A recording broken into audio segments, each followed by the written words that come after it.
So here's the stories in Genesis 2, very famous stories, obviously.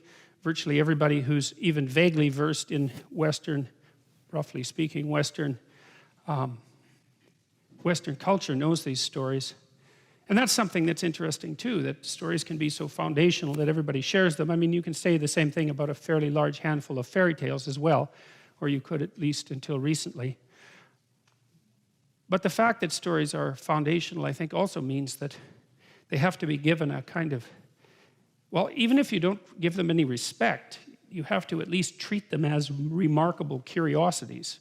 So why those stories, and why did they stick around, and why does everybody know them? And it's not self-evident by any stretch of the imagination, and you can use explanations. You can use the Freudian explanation.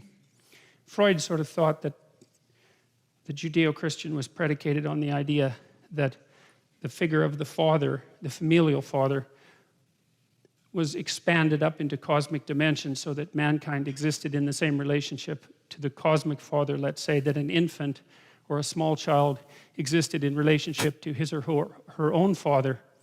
And that's a reasonable critique, I would say, to some degree, but it does, and this was purposeful, it does imply, more than imply in Freud's case, that people who adopt a religious belief that has a personified figure as at its apex are essentially acting out the role of dependent children. And you know, I thought about that critique for a long time, and believe me, that's been a powerful critique. One of the best books I ever read, called The Denial of Death by Ernest Becker, I think took that line of argumentation.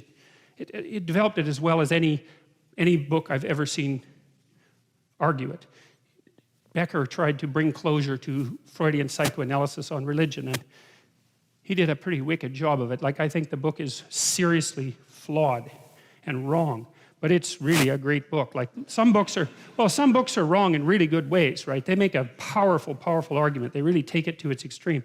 I think Becker missed the point, and he missed it in the same way that Freud missed Jung's point, and Becker, who wrote this book on the psychology, the psychoanalysis of religion, never referred to Jung except very briefly in the introduction, and I think that was a major mistake. But Becker took the argument that the hypothesis of God is nothing but an attempt by human beings to recreate a quasi-infantile state of dependency and to be able to rely on an all-knowing father and to thereby recover the comfort, perhaps, that we experienced when we were young and had a hypothetically all-knowing father, for those of us who were lucky to have someone who vaguely resembled that. But the more I thought about that, the more that struck me as quite implausible across time. Charles Taylor, I think it was Charles Taylor, wrote an interesting book called I think it was called The Origins of the Modern Self. He's a McGill philosopher, and I wouldn't necessarily call him a friend of classic religion, but it doesn't matter. He made a very interesting point about Christianity in particular. He said, well, if you're going to invent a religion that offered you nothing but infantile comfort, why in the world would you bother with conceptualizing hell? That just seems like an unnecessary detail to add to the whole story, right? If it's all about comfort, why would you hypothesize that the consequence of serious error was eternal torment? That doesn't really sound very, it isn't the sort of thing that is likely to make you feel comfortable. James Joyce, when he wrote about that, said he had terrible nightmares when he was a child because of the hellfire sermons the Jesuits used to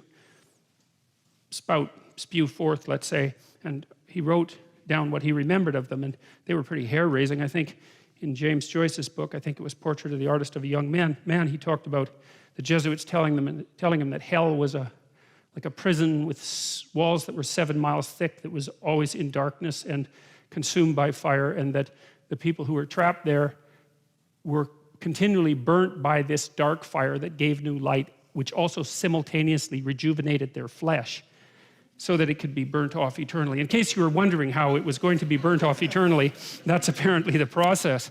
It's not easy for me to see that as an infantile wish fulfillment, I'm afraid.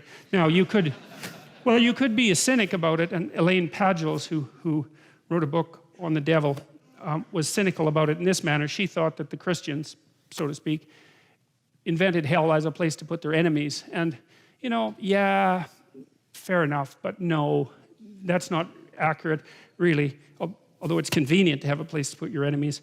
Charles Taylor did point out, for example, that the modern terror of loss of self, let's say the existential loss of self and loss of meaning, was perhaps roughly paralleled by the medieval terror of hell, you know, in terms of existential intensity. And so hell wasn't merely a place where those people that you didn't care for would end up. It was the place where you were going to go if you didn't walk the line properly. And so I don't think Freud's critique really holds water in the final analysis. And then Marx's critique, of course, was that religion was the opiate of the masses. And he made an argument that was similar to Freud's, although somewhat earlier, and based upon the presupposition that religious beliefs were stories told to the gullible masses in order to keep them pacified and happy while their corporate overlords, for lack of a better purpose, continued to exploit them and weaken them. And, you know, I find the critique of human institutions as driven entirely by power very, let's say, questionable to say the least. And of course, every human institution is corrupt for one reason or another. And it's also corrupt specifically by such things as deception and arrogance and the demand for unearned power. And the same thing, of course, can be applied to religious systems, but that doesn't mean that they are in some special way characteristic of those faults. And maybe you think they are, and you know, maybe you can make a case for it, but it's not prima facie, I think that's how you say that, evident that that also is a particularly useful criticism. I don't buy it. I think that's far too cynical. I think that the people who wrote these stories, first of all, what are you going to do? You're going to run a bloody conspiracy for 3,000 years successfully? It's like, good luck with that. You can't run a conspiracy for 15 minutes without somebody ratting you out. You know, it's impossible.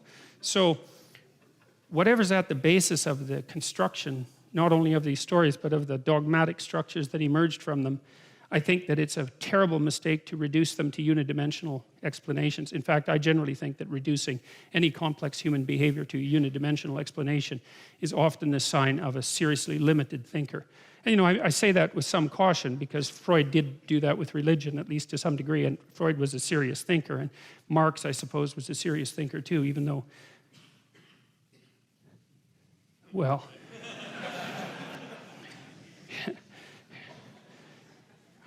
yeah, he's someone if you have any sense, Marx just leaves you speechless. So